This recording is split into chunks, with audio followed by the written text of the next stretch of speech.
Mən Fərəc Fərəcov 1976-cı ildə Zərdab rayonunun İsaqbağı kəndində anadan olmuşam. 7 övladı olan ailəmizin son beşiyi idim. İsaqbağı kənd orta məktəbində və Zərdab Texniki Peşə məktəbində təhsil aldım. Təhsil aldığım müddətdə fermada, pambıq zavodunda işləyib ailəmə maddi köməklik edirdim. 1994-cü ildə hərbi xidmətə çağırıldım. Ümumi hərbi təlim keçdikdən sonra torpaqlarımızın müdafiəsi üçün Qarabağa yollandım.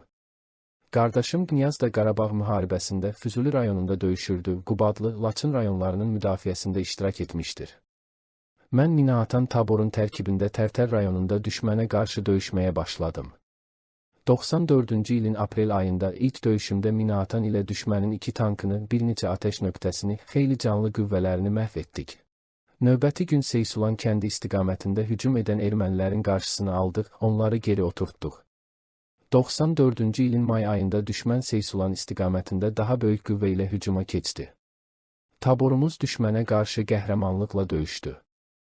Yaralanmağıma baxmayaraq döyüş mövqeyimi tərk etmədim, düşmənin 20-yə qədər əskər və zabitini məhv edərək şəhid olan yoldaşlarımın intiqamını aldım. Bu mənim son döyüşüm oldu, mən də vətən uğrunda, torpaqlarımız uğrunda şəhidlik zirvəsinə yüksəldim.